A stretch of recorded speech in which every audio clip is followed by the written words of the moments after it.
today's video, I'm chatting to Simon, who is a visiting teacher and is passionate about SEND, early years and inclusion. If you're new to this channel, my name's Jenna. I'm a qualified primary school teacher, now full-time tutor, chatting to people about their experiences in education. If you like today's video, make sure to give it a thumbs up and leave a supportive comment down below. Thank you very much for joining me today, Simon.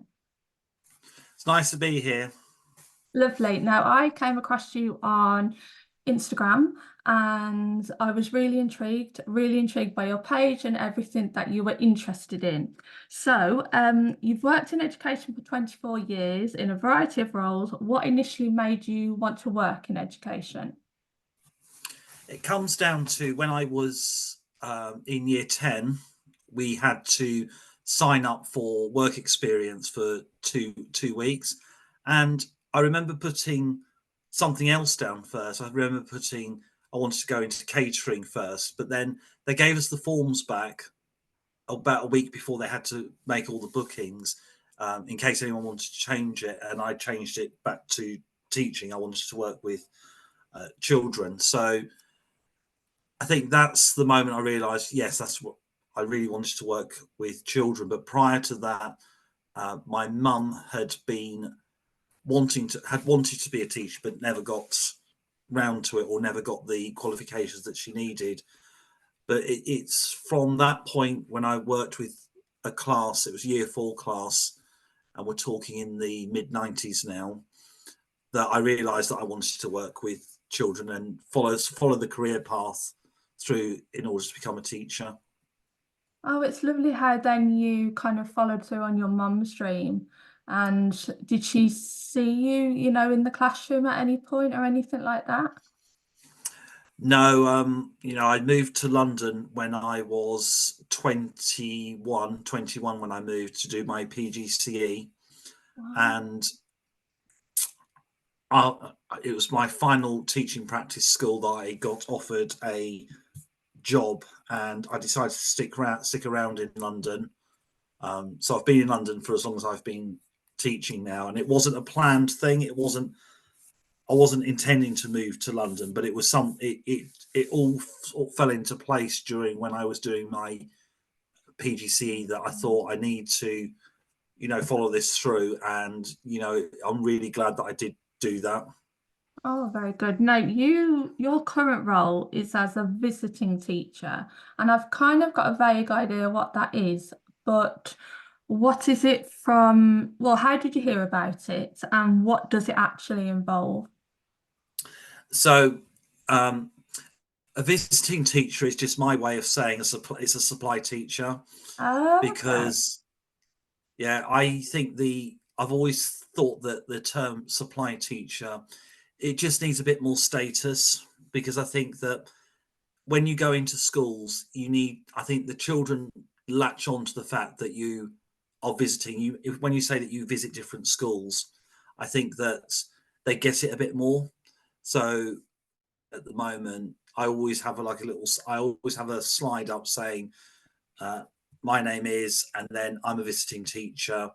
And I explain I'm there because either their teacher's ill, or they're on a course, or doing something within school. And it's just a term that I use that children seem to latch on better with than, I think supply teachers a bit vague.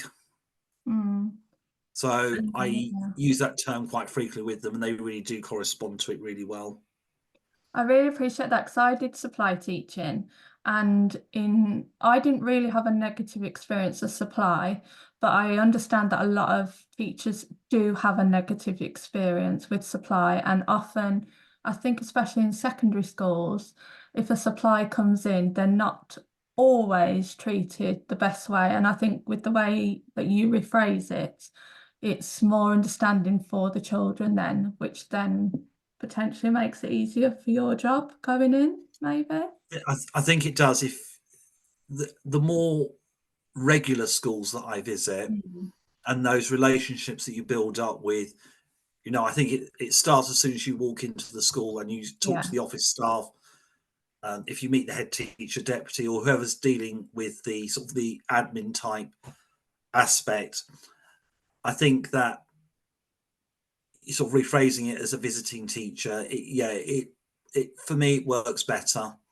And I can't remember, like what you've just said, like having negative experiences. I don't think I've ever had a negative Mm, experience at all. I think it's one of those things where I think doing supply teaching, you make of it what you need to make of it. So mm, for me, I've been doing supply now since September 2021, mm, and I wasn't quite sure what I was getting into in terms of doing supply teaching. I had done a long period of supply teaching in 2014 um, in a different sort of context, but yeah, supply teaching, I wasn't quite sure what I was getting myself into, but mm, it's I knew it's something that I needed to do at that point because of particular circumstances that I found myself mm, in or needing to do. But I think it's proven to be a really successful role for me because it's almost, you get left the planning, which is great, but you can make of it what you want. So you can almost use it as a chance to sort of try stuff out or stuff that you've read about or learnt about in your own time, which I find that one of the big bonuses to being a visiting teacher. You've got that time to read around things, to look at stuff, and you've got a chance to sort of put those into practice. So a lot of stuff that I have done and refined is because I've got that opportunity to go into classes, and as well as covering, which is good for the school and it's good for the agency, it's almost, this is what works for me and this is what I get from it. That's really, really lovely because a lot more teachers are now looking at supply because I think when I started teaching, whenever you mentioned supply, they didn't really have a positive reputation. Um, and it wasn't something that you would do. It'd be kind of like the last resort, whereas a lot of teachers are choosing it now. I really liked it because it reignited my passion for teaching. It showed me, yes, I do love teaching. It's just everything else that goes with teaching on the side, which can make it the job that you kind of fall out of love with, I should say. So, before we go on to your permanent teacher kind of roles, you mentioned PGCE, is that correct? That's right, yeah. How was your experience with a PGCE? I enjoyed my PGC a lot. I mean, prior to my PGC, I did a history combined with education degree in Northampton, and then I knew I wanted a route into teaching, which I tried doing the QTS route, the 3 year QTS course, but I didn't get accepted Oh, onto that. So I did the combined subject degree, which I loved, but I loved the PGC even more because even even the building that we're in, we're actually, the whole degree took place in a converted primary school oh in wow. yeah, so South Bank University in the middle of, in Elephant and Castle, in the middle of, towards the centre of London. The PGC and the QTS took part in it. It's an old Victorian school which they've for used for delivering all the teacher training, which I think added a bit of, a bit of realness to it, Yeah. which I really enjoyed. But I think I enjoyed the most, the getting out onto practice. So I had 3 blocks of teaching practice throughout the PGCE. I mean, the first one was you had to do a Key Stage 2 and either a Key Stage 1 or EYFS. So I did 2 weeks in EYFS, and then I did 2 weeks in Year 6. Oh And I wow. thought I wouldn't like, yeah, I thought I wouldn't like the Year 6 at all, but I actually really liked it. Oh, This was reception, and the last practice was a mixed Year 1 and Year 2 class. But I think, yeah, definitely the practice, it showed you what it's really like, and because you're there in front of the class, you're teaching, it gives you a chance to put all those things into practice, which I really enjoyed.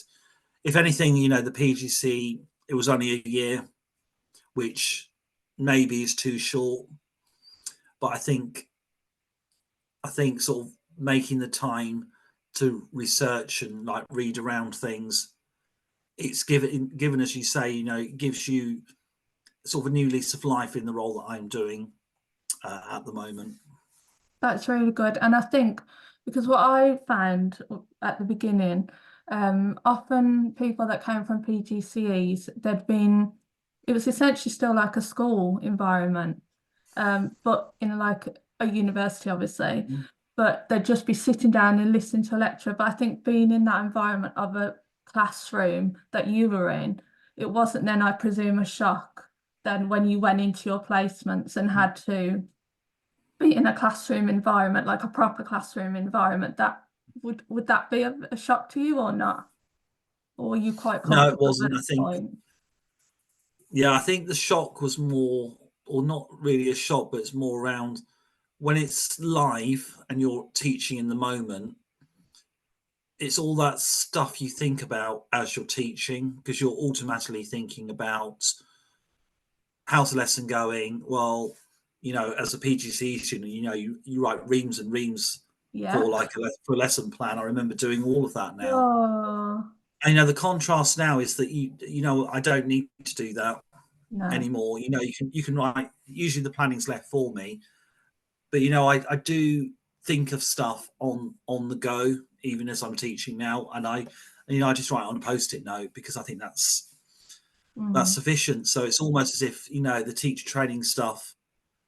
It's the demands that were required of you was a lot, but then mm, contrast that to now. There's still a lot of demand, but I think there's more. I feel more confident now to sort of you're thinking on the go, but there's no need to write it all down for mm, accountability. It's for your own mm. personal development. I can understand why they made us write like long lesson plans. But in a way, I think it takes away from like supply teaches you to trust your gut instinct. And if you know something isn't working and you haven't really got that attachment to the school, like when you're permanent, you can just go with it. And Mm-hmm. often the class is a lot more calmer because you're finally trusting yourself and your knowledge and your years of experience. So it's interesting what you say about that. Now, obviously, you went into teaching and you have lots of experience with teaching in different schools, and you took on a lot of subject lead roles, which I was super impressed by when you told me before. What subjects did you lead, and which ones did you prefer, and why? So the first role I took on was maths at a second school I worked at, and doing a core subject. I think I was in my third year of teaching Oh, wow, at the maths, a big time. one. Yeah, it was a big one. I mean, I shadowed someone first, and then it was me doing it, and I liked it. I really enjoyed the math side because maths is something that I always found difficult when I was a child. I found it really difficult to grasp the concepts, and when the I don't know if you're old enough to remember, but there was a folder called the National Numeracy Strategy that came I out. remember it, I didn't use it, but I do Yeah, remember it being I have to referred say, when to. that came out, it just made sure that it clicked everything together for me. It made everything so much clearer. So I really enjoyed teaching maths, even though I found maths naturally quite difficult when I was a child.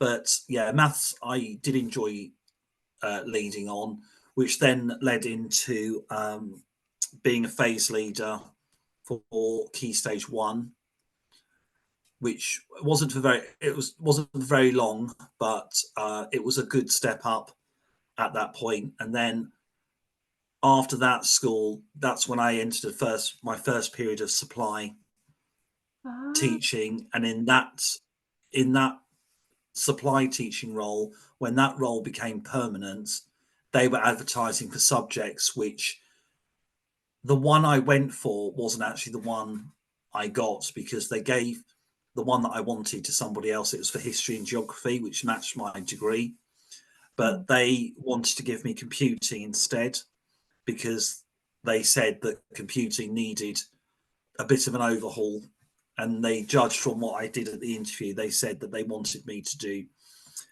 computing, which again, my subject knowledge of computing at that time wasn't very good at all. I didn't know all the ins and outs of the tech stuff or what to do with the curriculum. But fortunately, the school were very good at providing CPD. They called it it's like a summer school, but it was during term time through the local authority. So each school had to bid for a place, and our school was one of those schools that got it. And it was a real start from, what is computing, what do you have to teach, how do you teach it, etc. And it was really good. It was really, really good. And I liked computing quite a lot by the end. I mean, I still dip into computing stuff now and again because I think it's something that's something that's constantly changing. And after computing, it went into an early years lead role on an acting basis, and that was a tough one to get my head around at the start because being a phase leader at that time, it's figuring out what to do and how to do it and what the priorities, and balancing that up with being a class teacher as well. So when that became permanent, there was a lot going on there because you're expected to balance leadership with being a class teacher. And I found that initially difficult, but at the end, it all sort of came together. It's really good that they gave you that support for computing, because often you're given like a subject role and it's kind of like, off you go, there you go. So it's quite lucky that you had that chance to do that training. That was obviously, that sounds like a really, really good school that supported you really, really well. Obviously, early years is massive, absolutely massive. My background's in early years, and a lot of people don't understand early years. Did you have a good understanding of early years before you went on to that role? Well, I remember doing most of my class teaching roles had been Key Stage 1. Oh, okay. And in this particular school, I actually asked to go to reception because I hadn't done it since my NQT year. And I went into reception, and it just struck me straight away. It's different. It felt like a whole different world. And I wasn't quite sure, almost not sure how it worked at the time. But I ended up being in reception for 5 years in a row Oh, wow.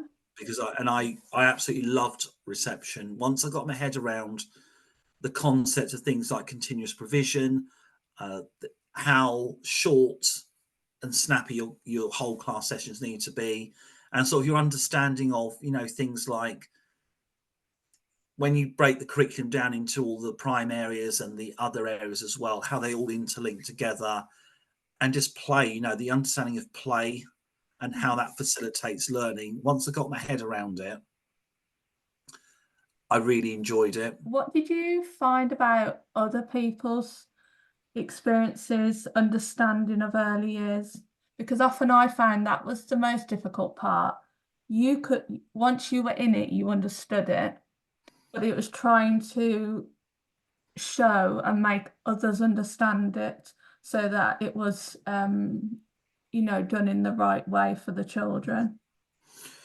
Yeah, it's how you make it, it's how you show it to other people. So when you have people like, subject leaders coming down to want sort of evidence for their subject, when you say that it's all interlinked and intertwined, as it were, it's showing them how that works. So if you get the humanities lead coming down, they want to see evidence of history and geography. Well, we know that children, nursery children, for example, may say, for example, what they're doing today. They might say what they did yesterday. That for me that's appropriate. But for a lead, that may not be enough for them. But for, if you cross-reference the Development Matters or Birth to Five, whichever one you're using, or if you're using your own one, it's all there. The lens for which other people view early years, because I think for some people, I don't want to say they don't understand, but maybe they don't see it as fully as people who do work in early years. The one thing that drove me mad was that you'd spend hours setting up activities, particular for a certain child or a certain group or whatever it may be. And then people would come in and be like, oh, they're playing nicely, aren't they? What, like they ever saw it as learning opportunities. So you'd be observing with your iPad or whatever you use, and they'd think you were doing nothing, which you obviously weren't. There has to be periods of observation to get your assessments. Whereas other year groups, they've literally got tests and they just tick the tests and they've got marks. But it's a totally different understanding of assessment. And sometimes in my experience, it could be leadership. They'd come in and say, oh, why are you sitting down? And I'm like, oh, yes, but I'm doing this. I'm doing Yeah, observations. you I'm know, doing this so I can give you the data. there's a reason why it's called the early years foundation stage, because it provides the foundation for children to thrive and develop when they move to year one and above. All those skills such as, you're looking at movement's the key for everything. If children aren't moving regularly, then the capacity for learning isn't going to be as great as it was if they're moving. So if you're doing things like, because I try and not have the kids sitting for too long, and if they are sitting, it's getting away from those. It's almost, I want to say, people still think there's sort of the way that we always do it. Children sit cross-legged on the carpet, when actually, if we sat cross-legged on the carpet, I think we struggle for more than, say, 5 minutes, Oh, because definitely. it's uncomfortable.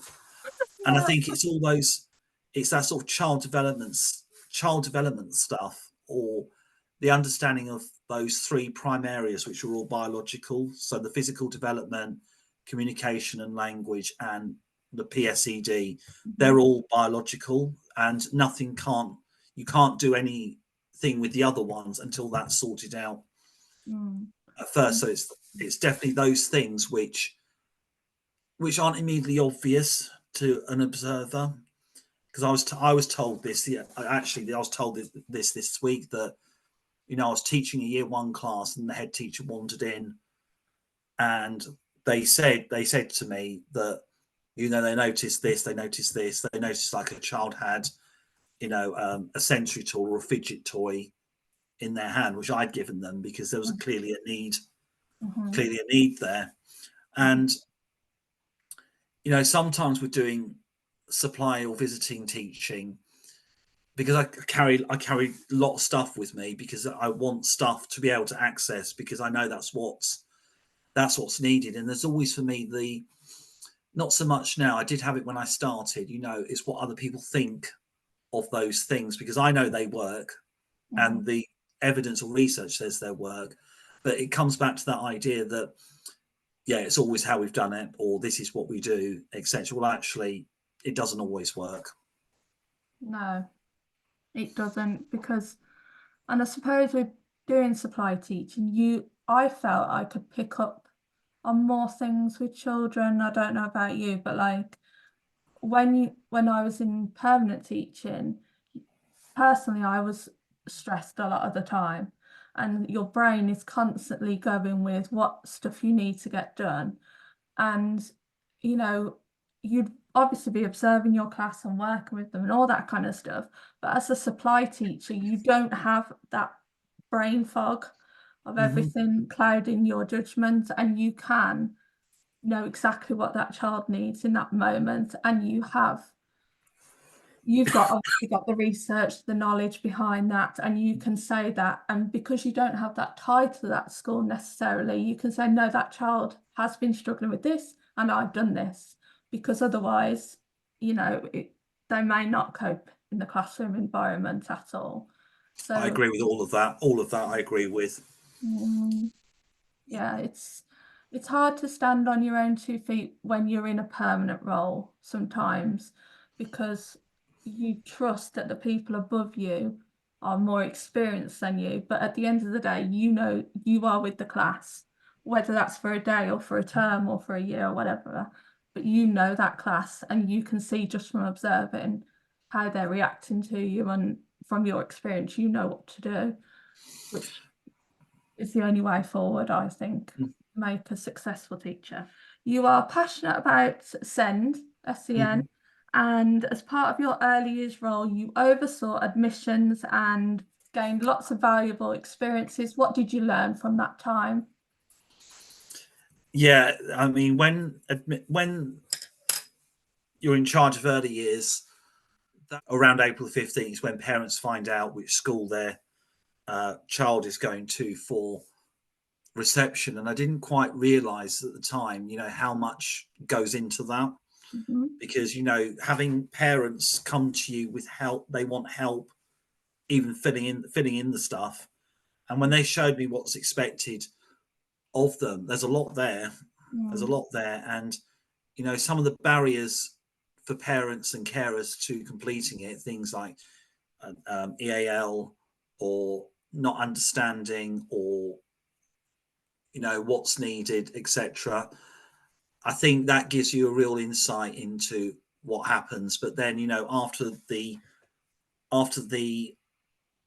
allocations have been made, there'll be some parents who won't have got the school Mhm. for their child, and it's dealing with the fallout from Mm. that, because the parent obviously wants that child to go to that particular school, but you can't do anything because it's the local authority that sorts that out, Mhm. not the teachers. But then it also, what follows on from that, which I found quite interesting, things like, once the parents accepted the place, it's all the work in terms of doing open days for those parents. So you'll have new parents that haven't been to your nursery at all. So doing open days tours, giving them taster sessions.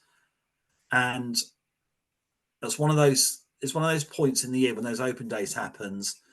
There's a lot of work leading up to it, but when the actual open days happened, I remember feeling I remember sort of feeling quite taken aback with how well it ran, and you got that chance to speak to the new parents and get those relationships established even before the child has started. Mm. And I think, yeah, admissions gives you, once you've spent time with, say, maybe the admissions officer within your school that deals with it, it gives you a real insight into things, because it's something it's something that, in the upper part of the school, it just happens. You get new Yeah. kids allocated. But with early, I think the only exception to that is when the children apply with their adults to secondary school. But yeah, the early years admissions process, once I had time looking at the portal and who deals with it in the authority, making those connections as well, yeah, it's a good thing to have. It's extra work, but it's extra work worth doing. Did your school have a SEN department or anything like that? Yeah, so all schools I've worked at have they've had a mixture of either just a Senko, Mhm. or they've had an inclusion manager. So the inclusion Okay. manager oversaw SEN, EAL, and gifted and talented, and medical needs as well. And then I've also worked in schools where, yeah, they've had one of those or both of those. Some schools maybe have had like specialized teaching assistants for Mm. SEND, sorry. And then also the local authority has a send department as well. And how did you find, if you had children linked to SEND in your early years classroom, how did you find how, or even now when you're teaching, that they react to the early years environment compared to year one environment, because when I went on supply, most of my time teaching was the early years, and then I did all of the year groups because of the needs of the schools, PPA cover and that kind of thing. But it came as such a shock to me when I went into year one classes on supply, because it was just so different. You know, sat at a table 6 hours a day, everything was in books, everything was writing down. So for me as an adult, I was shocked. So for a child with, you know, whatever educational need they have, what did you observe, or what have you observed with that? You know, it's very similar to what you're saying in that, you know, when I first, there's always this big thing about children transitioning between reception and year one. You're transitioning between early years and key stage one.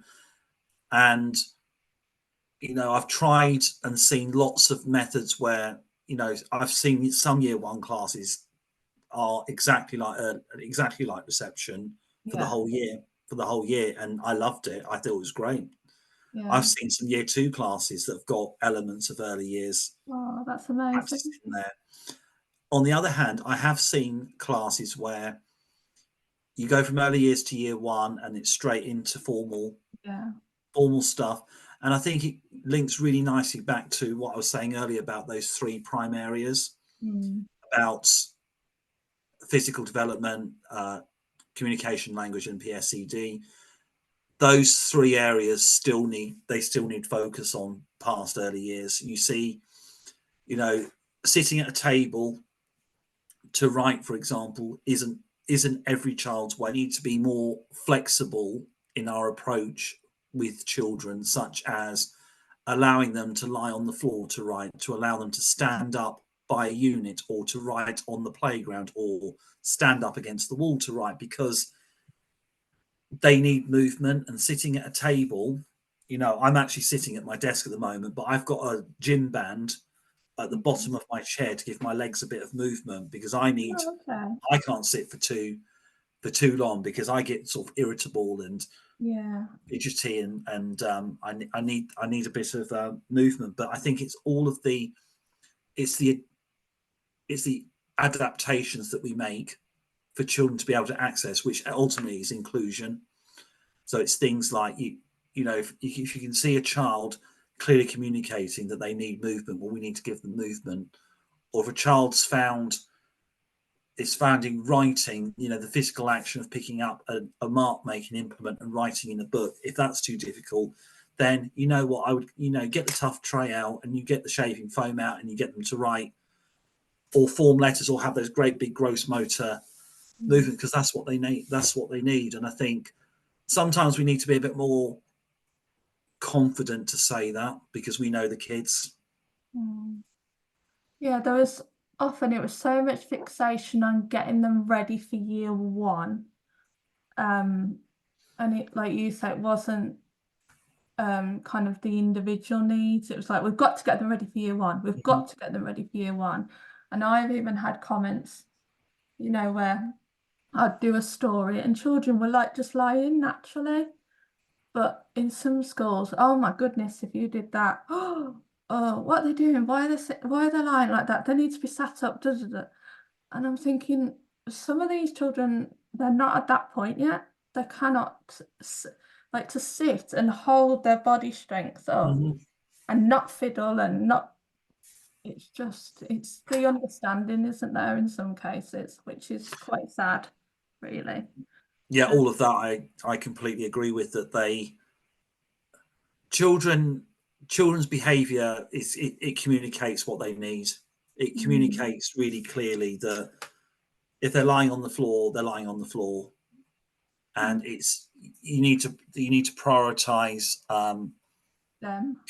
connecting with the child over telling them what they must do. I think connecting with children and forming relationships with them is absolute key, and they demonstrate through their what they're doing, what they need. Is how we respond to that, which is key.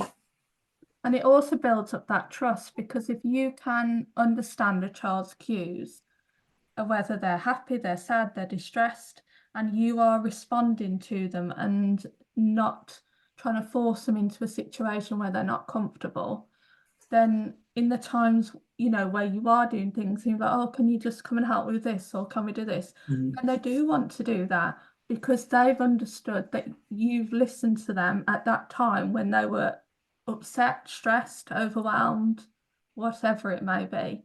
And there is that, you know, that they feel safe then.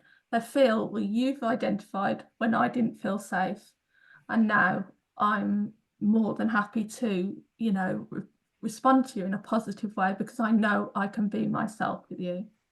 That's a really important point, and I think linked in with that is there needs to be more focused teaching on emotions and what they mean, Mm, because even the terms sort of happy and sad, if you sort of drill down into that with children about what that actually looks like and what it actually means, it's not secure. Because if you question about, if you're feeling sad, what does that look like? Well, some might say, well, you're not smiling, or you might just feel sad. Well, actually, it's a good opportunity to talk about how your body is communicating those feelings as well. And I think it's important that there's time made for explicit teaching of emotions, whether that's through storybooks. There's so many storybooks now that focus on emotions, and it's teaching children, well, when we are feeling angry, well, there's nothing wrong with being angry, because we all get angry. This is what you can do about it when you're feeling like that. And that's where it comes in with things like, teaching children how to regulate with an adult initially, and then encouraging them so when they are feeling angry on their own, they can automatically access something to help them. So I think there's a big place for explicit teaching of emotions and regulation. yeah, I like that. Recently I've seen a lot more parents open to that, and I've seen a lot more teachers open to that, rather than just, well, stop crying, stop doing that. Mhm. It doesn't necessarily resolve what's happened. And even was it today or yesterday, I saw something where, because you know in schools we've always said, oh, you need to say sorry, and to Mhm. be frank, they don't understand what sorry means. Mhm. You know, they don't. Certain children at certain ages, they can't put themselves in somebody else's shoes, but by talking it through in their way, then they can start to understand, oh, this person feels this way because this happened. And it's like putting adults' expectations on children, but whether they haven't developed those, you know, those thought way, those, what am I trying to say? Those thoughts, you know, Mhm. the step-by-step thoughts of adults, really. So, yeah. Yeah, that's right. That's absolutely right. All of that. Mm. Right, so you have also worked with gifted and talented children, and you've spearheaded some initiatives. What does this look like, and how did it help the children that you were with? So, gifted and talented was an interesting one to lead, because first of all, we had to identify who the children were, and then think about what does gifted and talented mean. Hmm. So I ended up defining talented. It might be something, you're talented at something like a sport, or you're talented at art. It was more the non-core subjects that I used for talented. And then gifted, I it's something like your problem solving ability during maths, or your ability to write a story in sort of incredible detail. Once we sort of decided on what sort of definitions we were using, it was then identifying the children, and then providing somewhere in the curriculum for them to have additional opportunities on top of what they were getting already. And quite often this took the form of like an enrichment trip, or a visit to somewhere. For example, we did like a chess club for identified children who were really gifted at maths. For art, we take the children down to, we were fortunate enough to have an art gallery within walking distance of the school. So we managed to sort out a regular regular slot for those children. And because at that time my teaching role was different, I wasn't a class teacher at that point. I was doing PPA cover, plus I was given specific time to lead on gifted and talented, and for children who have English as additional language. So taking children to the art gallery, well, I'd have specific time to do that. So I would take the kids down there, and quite often we just get stuff sent in through us through the authority or through organisations, and it's a matter of sifting through them to decide on which opportunities were the best ones for our children. Usually we go for the free ones, but occasionally we'd look at, if there was a cost involved, we'd had to look at it and decide whether that was the right one. So it ended up being a mixture of probably the two of them. But it ended up the children that did those things had they just had more opportunity to deepen their interest or their talent. How did they respond to those experiences? Largely really positively. I think that it's sort of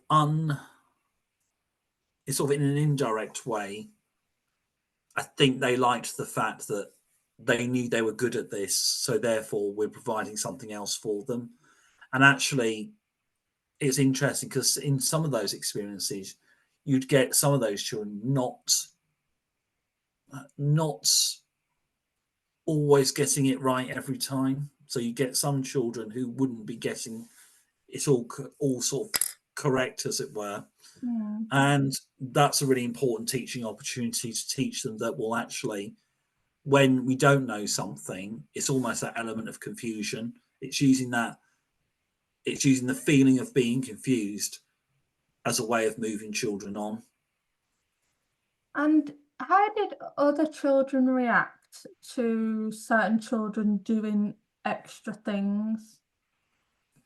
Was that like explained? Like how would have that been like how would have, or did they even notice it was they were getting extra things, or I were there don't. just other opportunities for other? Yeah, there was multiple opportunities. So on the whole, I mean, the apparent statistic is that 10% of each class is gifted and talented, Oh, okay. which would mean that three children in a class of 30 would be gifted and talented. But sometimes it was more than that, sometimes it was less than that, and these children would have specific. The parents would know about it through a letter, and the parents were usually okay with that. And I'm just trying to think of a time whether anyone's maybe complained whether their child's got something that someone else hasn't. I can't think off the top of my head whether anyone did or not. I don't think anyone did. I think it was just explained that these children they're going on an art trip. I think my impression is that parents and carers generally, when they generally push more when it's English or maths that they're particularly Yeah, good at, yeah. rather than if a child's particularly gifted in art, I mean, that's amazing if they're gifted at art, because I'd quite often give them like a sketchbook to take home, or provide like a book for them so they could just do their own stuff in it, and they would just bring it in whenever they whenever they wanted. So I'm just trying to think, if that happened now, I don't know how it would. Because it's interesting, English and maths is in many cases pushed above everything else in schools. And I also find as a tutor, we're working with different families, that's most of my one-to-ones are English and maths. And as much as we like other subjects in society, they're not always as valued. And those subjects, like you say, those gifted, talented children, that may be where they are doing really, really well, but it's never or not being acknowledged enough.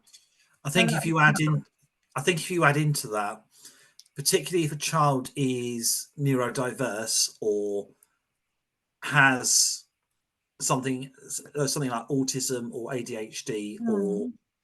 any other neurodiversity. I think rather than talented, it's they display quite a lot of special interests.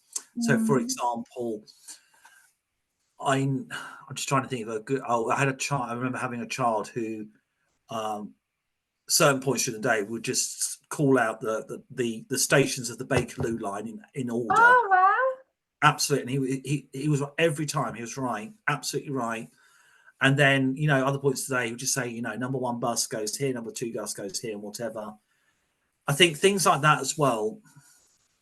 It's a difficult one because that's their way of communication. That's their way of Mm. connecting by showing those things. And I think sometimes with those special interests or their knowledge of things, it's a challenge to try and how do you channel those things Yeah. into the provision. I mean, I would say through early years, I think it's quite straightforward because of the environment that you're in, and there's nothing to stop a child in their continuous provision going to the creative area and gathering the tools they need to make, say, an underground train. Mhm. But then, as you go higher up the school, I mean, if you had a year six child wanted to make an underground train, I would love to let them do it. I know, but it's not acceptable, is it? They can't Apparently be not, but doing that. then you've got to make the time for that child to, sit and make an underground Mm. train because it's something they're interested in. And I think that's another thing that, sometimes there's not enough following on from children's interests because children will tell you in their everyday conversations what they like and what they don't like. And I think as teachers, as educators, we need to be constantly thinking about those things. And because I find myself thinking, I've got a child at the moment in one of my roles who absolutely loves Sonic the Hedgehog Oh, yeah. and absolutely loves Sonic the Hedgehog. And they don't speak in depth about Sonic the Hedgehog. It's the action of Sonic the Hedgehog that when they jump up and get all the gold hoops. They keep going about Sonic. Sonic gets the hoop. Sonic gets the hoop. So you get some hoops, and we got some PE hoops and decorated them in gold shiny paper. And we tried to find somewhere to hang them up for him. And it's those sort of things which it's hard because having the time to do such personalized learning like that. If you did that for every single one of your 30 children, you'd be exhausted. Yeah. But Yeah. on the other hand, it's what they need. Because there is the argument of, not an argument, sorry, but like there is the thing of child-led in early years because some of the topics aren't really child-led, to be frank. Mhm. They're more, every year they always do all about me. Christmas, obviously looking at different understandings of Christmas. There might be a winter topic, and in some schools I've worked in, they might at the end of the year when they've got all the assessments in, they'll do a bit on trains, if loads of the kids like trains. But so sometimes, even in early years, I've found it's not really the children's interest, Mhm. it's the school's interests, but done with a play approach. So there are some times I'm not sure whether, but then I understand from early years teachers' point of view, they've got data to collect and they're under a lot of pressure and they know certain activities will get them the assessments that they need to show that they are reaching the early learning goals. So I think there's so much emphasis on data that it overtakes, teaching, the fun stuff that you want to do, you can't do because of data, and data is a massive bugbear of mine, real massive bugbear. But that's another story. Okay, so you are very committed to constantly developing your knowledge and expertise, and you've done lots and lots of training. Would you mind sharing some of that training with me? Which training has impacted you the most and why? Um, there's a couple that have really impacted me. I think one piece of training I did was on coaching. So when I was an EYFS lead, my head teacher put me on a coaching course, and I was quite skeptical about it, but she put all the senior leaders on it. All right. And what was quite nice is that it wasn't an external building; it was within school. So the trainer came into school to work with the senior leadership team, and I was a bit wary about it because, yeah, I find things like I find socially. I know that this is one of the later things that we've got on the list, but socially, I find things quite difficult. I find socializing in groups really difficult. Mm-hmm. But actually, when we got into the course itself, it wasn't all. There was theory in it, but a lot of it was on practice. It was on like this is what you could do when this happens, or this is what to do when this happens. So when people come to you, so some people will come to you and they'll let off steam. They want you to immediately sort your problems out, and you almost separate it into why are they asking you. So they're asking you because they think you're the expert, or they are asking you because they want to work with you on it, or they just need something extra. And a lot of that stuff I still use now. People don't know I'm doing it, but when they ask me, sometimes when people ask me things, I don't give them the answer Yeah. straight away. So that was a really insight. It was a 2 day course, but the 2 days were spread apart. But there's something I got a lot of satisfaction from, because it gave you the confidence to. It's all that sort of like underlying stuff of how to lead, Mm. rather than the subject knowledge for me was fine. It's all that stuff about interacting with people and holding people to account. Mm-hmm. That's where it gave me really good information and good strategy. So that was one piece. That's one bit of good training that I did. And then the second one that stands out is something I did in my own time. It was called. I did it as soon as I started supply teaching, so it's self-funded. So it's called Revolutionize Behavior, and it was written by Jen Foster, who's quite prolific on Instagram, and it broke down what behavior was, what That behavior is. book recommendation you sent me. It might have been. Let me Remember find. you sent me a book? Hold on. Um, I'll just check because you did send me. it might have been. Let me see if I can just get. You sent me. Where is it now? Right, let me check our messages. Um, oh no, the learning game. Oh, that's a different. That's a No, different that's not it. one. Got that wrong. I mean, learning game is very good. I haven't quite finished learning game yet, but learning game is very good.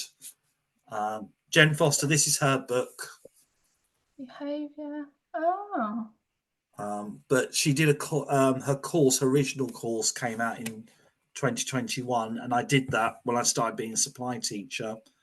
And it almost, for me, it teaches the stuff that you should have probably learned at teacher training, where it goes into detail about what behavior is, how it works, how brains work, and what we need to do when we work with children. So I found that really good. Going back to your training on coaching, I find that really interesting because I was put into a subject lead role. And I think when you are a class teacher and then you are given a subject lead role, it can be really tricky because you go from, being on the same level, so to speak, as your fellow teachers to then not like, well, essentially, you are responsible then for that subject. And it's a bit of a difficult relationship then when you have to collect assessments every term or every year or whatever it may be. And then it becomes difficult because if they don't give you those assessments, don't give you the documents, don't maybe struggle in observations, you are then responsible for that. And so if they don't do well, then it impacts on you. So, and it can make relationships a bit stressful So I think it's really good that even though you weren't obviously sure about the coaching, I think a lot of people should go on that. If you are going on a subject lead role or whatever it may be, I think you need to learn how to manage people because, like you say, if you've got the subject knowledge, that's the easy part. But dealing with people is a whole other ball game. And I think that's really good that the schools you've been in sound like they've really thought about what you needed to help you as a professional because a lot of people don't have that. They Mm. don't have that support at all. Yeah, I do. Looking back on it now, I think the support was really good.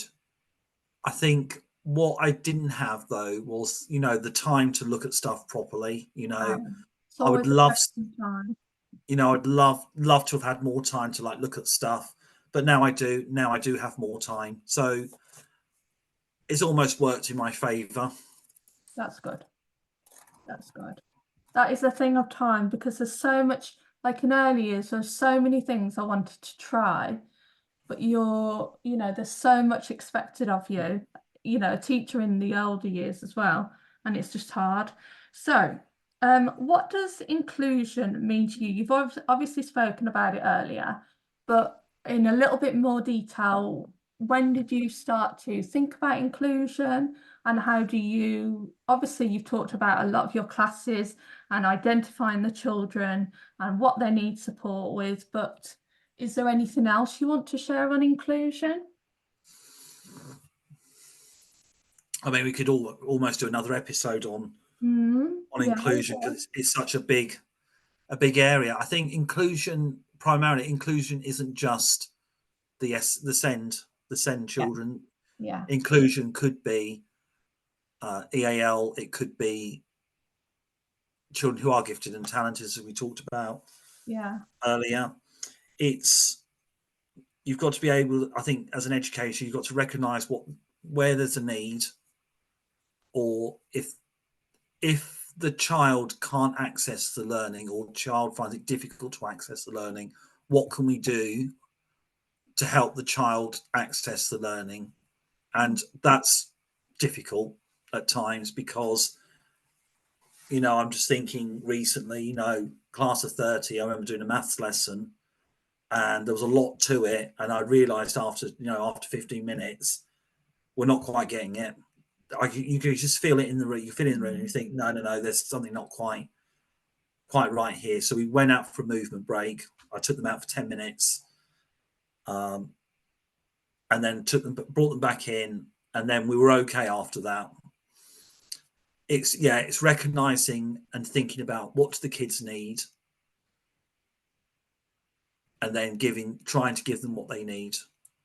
yeah, But because that's hard. yeah, it's hard. You Mm. also have to consider what the family environment has been like because I don't know about you, but there's many children you come across and they may not have the best home life, and so Mhm. you want to go ahead with the lesson, but if they're come in and they've had something horrendous happen at home, Mhm. that's another type of because that can overtake a whole class. One Mhm. child's, upset can impact everybody, not just them, Mhm. because obviously they're all little or whatever age they are.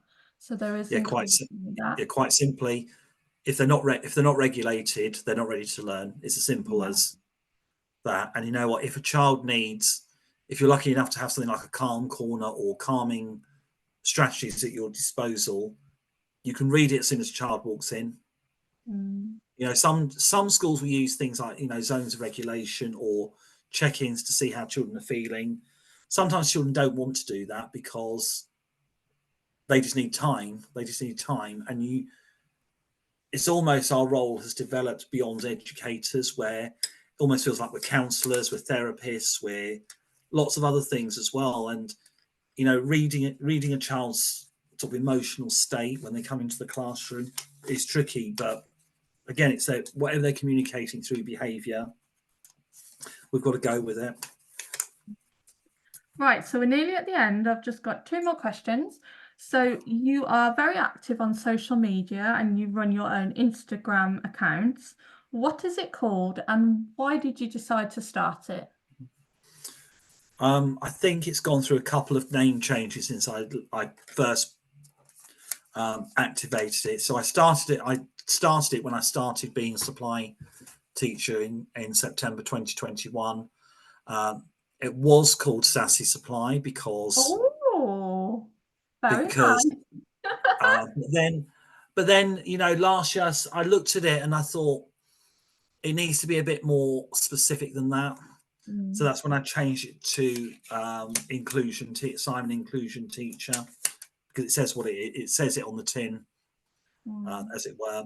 And I just started because I wanted to put stuff, my practice on there, with hope of like other people accessing it and sharing it and using it for themselves.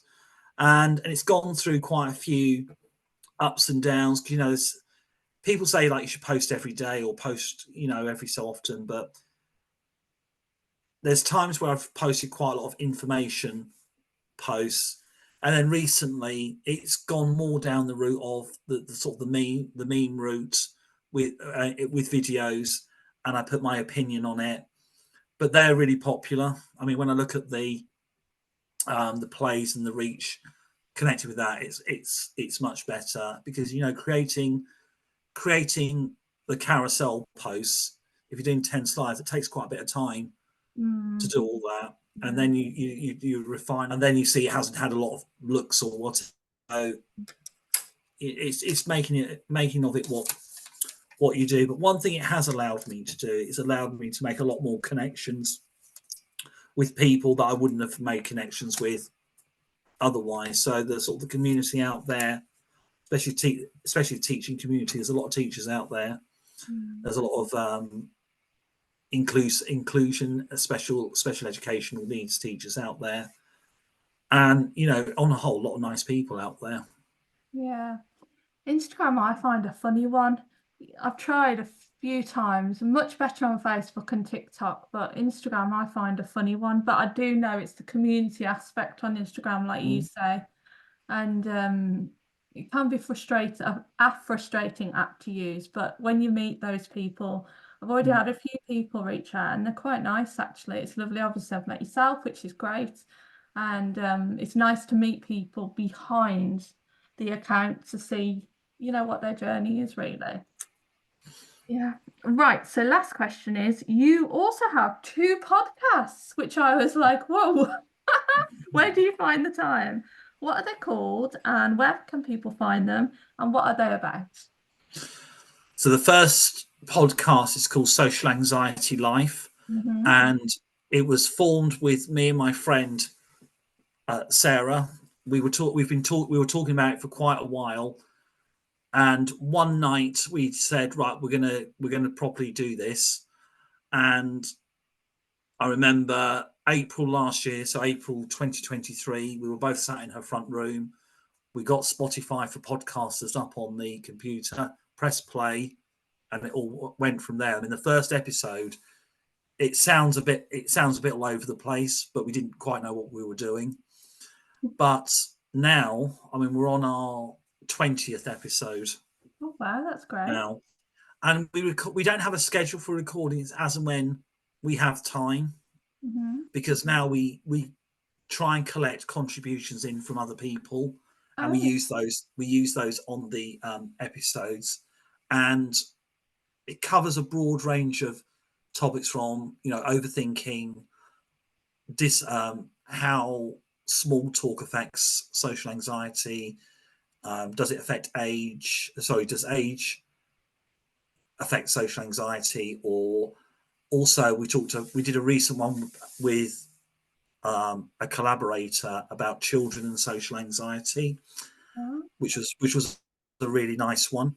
And on the whole, the feedback we get from that, because that's more personal journey rather than an educational journey. But we found there are some links with social anxiety and education, and those episodes you can stream them from all the all the major ones except YouTube. We haven't quite gone down the YouTube route yet, because um, I don't know if this is true or not, but I was reading somewhere that if you put it on YouTube, it takes the feed. So you have a feed code, Yeah. the RSS feed, which we do through Spotify. So Spotify is our host. Right. And if it gets transferred to YouTube, then YouTube takes over as the host. But we like the way that Spotify does Oh, everything. I didn't know I about that. suppose, I suppose it's whatever you like, and because it's not a video podcast, it's an audio one. I don't know if YouTube's the right platform for an audio, even though you could put an audio one on there, Yeah. I assume. But we've always done it as an audio one.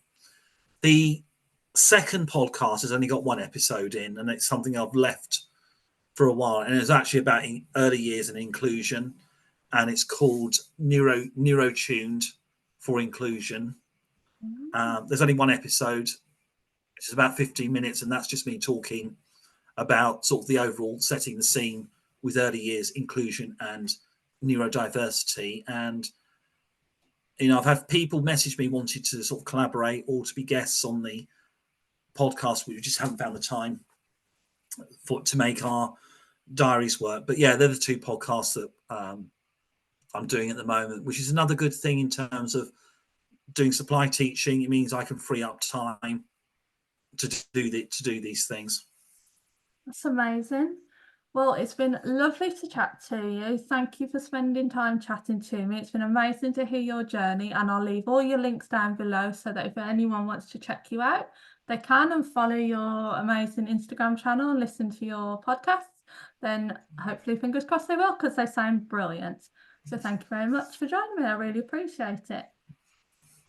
Lovely, thank you. If you liked today's video, please make sure to subscribe and see who else I'm chatting to. Thank you so much for watching.